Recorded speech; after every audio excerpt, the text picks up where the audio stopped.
बेसुध, बदहवास, बेहाल, रोती बिलखती इस माँ की गलती बस इतनी है कि इसने एक बेटी को जन्म दिया। वो बेटी जो डॉक्टर बनना चाहती थी, जिसके सपने आसमानी थे, लेकिन दरिंदों ने उसके जिस्म के चिथड़े चिथड़े कर दिए। उसे नोचा, तब तक नोचा जब तक साहसी बेटी बेहोश ना हो गई हो। करीब 2 घंटे तक रेपिस्ट से लड़ती रही और दरिंदे उसकी छाती नोचते रहे।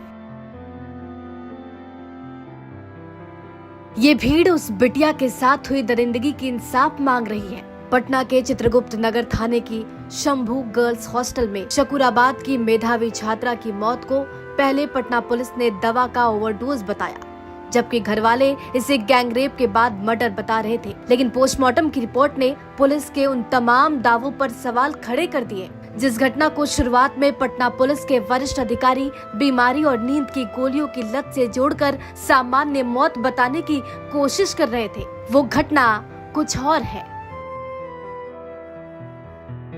पटना के शंभू गर्ल्स हॉस्टल के नीट की छात्रा के मौत मामले ने अब तूल पकड़ लिया है। पोस्टमार्टम की रिपोर्ट सामने आ गई है और इस रिपोर्ट में ये साफ साफ कह दिया गया है कि सेक्सुअल असॉल्ट की बातों से इनकार नहीं किया जा सकता है।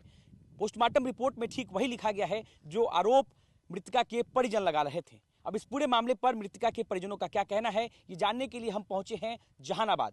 देखिए आप इस पूरी ग्राउंड रिपोर्ट में उनके परिजन, मृतका के मामा, मृतका के चाचा और मृतका के पापा क्या कह रहे हैं। इस पूरे मामले पर मृतका के परिजनों से बातचीत करने के लिए बिहार तक की टीम जहानाबाद में ग्राउंड जीरो पर पहुंची, जहां हमने देखा मृतका के मौत के बाद पूरे गांव में शोक का माहौल है।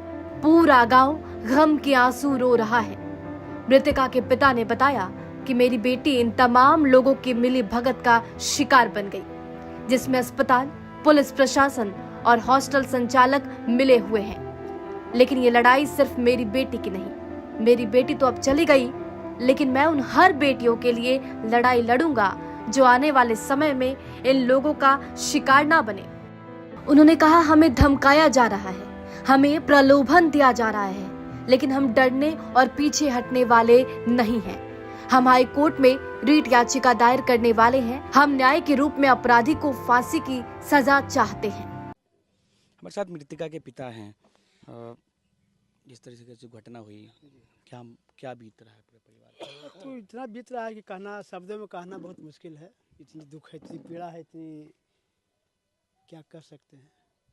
क्या लग रहा है आपको, मतलब क्यों ऐसा हुआ है, किसके हाथ हो सकता है इस मामले में? इसमें तो हॉस्टल संचालक और हॉस्पिटल के मिली भगत से मेरे बेटे की हत्या कर दी गई। इस मामले पर हमने जब मृतका के मां से बातचीत करने की कोशिश की तो उनकी हालत बात करने की नहीं थी। उनका रो रो कर बुरा हाल हो चुका था, तबीयत बहुत खराब हो चुकी थी। मृतका के चाचा ने हॉस्टल संचालक पर सेक्स रैकेट चलाने का आरोप लगाया। वहीं उन्होंने बताया कि पुलिस प्रशासन और अस्पताल संचालक भी इस पूरे मामले की लीपापोती करने में जुटे हुए थे। सुसाइड कर ली है, नींद की दवा खा करके बेचैनी में नोच ली है। उनकी बेटी नहीं है, सरकार के द्वारा संरक्षित गुंडा, उसी का प्रशासन सबका किया धरा था। सरकार का जो कुत्ता दमाद लोग है उसको बचाने के लिए सब किया गया। बताइए, वो लड़की जो यहाँ से गई थी 5 तारीख के शाम में, वहाँ पहुँची है, खाना पीना खाई है, सोई है। दूसरा दिन शाम में थर्ड पार्टी के द्वारा फोन आता है, हॉस्टल संचालक के द्वारा भी नहीं कि आपके साथ क्या हुआ। तीसरा आदमी इधर उधर से पता चलता है कि यहाँ की बेटी जो हमारे बच्ची है, भतीजी है, उसके साथ तबीयत खराब हो गया। उसके बाद प्रभात मेमोरियल का डॉक्टर, एसपी, वहाँ के जो थाना SHO प्रभारी हैं, रोशनी वर्मा वगैरह जो भी है, बचाने का कोशिश किए। अगर हम लोग नहीं अड़ते, लोग मिलजुल करके टीम गठन नहीं करवाते पोस्टमार्टम का, तो कुछ नहीं होता। और सुन लीजिए, उसका गुरगा हॉस्पिटल हमको तो अब नहीं याद आ रहा है। इस पूरे मामले पर मृतका के मामा ने बताया, हमें पहले से ही आशंका थी कि हमारी भांजी के साथ गंदा काम किया गया, लेकिन पुलिस इसे मानने से इनकार कर रही थी। लेकिन आज पोस्टमार्टम रिपोर्ट आई है, उसमें ये साफ हो गया है कि मेरी भांजी के साथ किस तरीके से दरिंदगी की गई। मृतका के मामा ने बताया कि उनके परिवार को इस केस को मैनेज करने के लिए हॉस्टल संचालक की तरफ से ऑफर आ चुके हैं। हॉस्टल का जो ओनर है, उसकी लेडीज आई थी, कौन बीना अग्रवाल या कुछ ऐसे नाम है उसका। वो आई थी मैनेज करने के लिए मेरी बहन और जो मेरे जिया जी हैं उनके पास। क्या ऑफर लेके आए?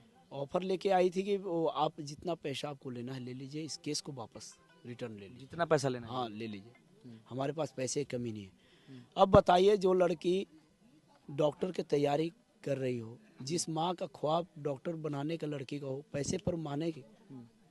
मेरी बहन बोली मुझे पैसे नहीं, मुझे लड़की जिंदा आप कर दीजिए, आप मुझे लड़की दे दो, हमें पैसे की जरूरत नहीं है। एसएचओ मैडम यहाँ तक कि उसको हॉस्पिटल में 3 थप्पड़ लगाती है। उस सीडिया उसको हॉस्पिटल का कैमरा रिकॉर्डिंग आप निकलवाइए। किसको 3 थप्पड़ लगाए? उसी को, जो ऑनर को, जो वाइफ थी उसको। पीएमसीएच में गठित मेडिकल बोर्ड द्वारा की गई पोस्टमार्टम जांच में छात्रा के शरीर पर कई गंभीर और ताजा चोटें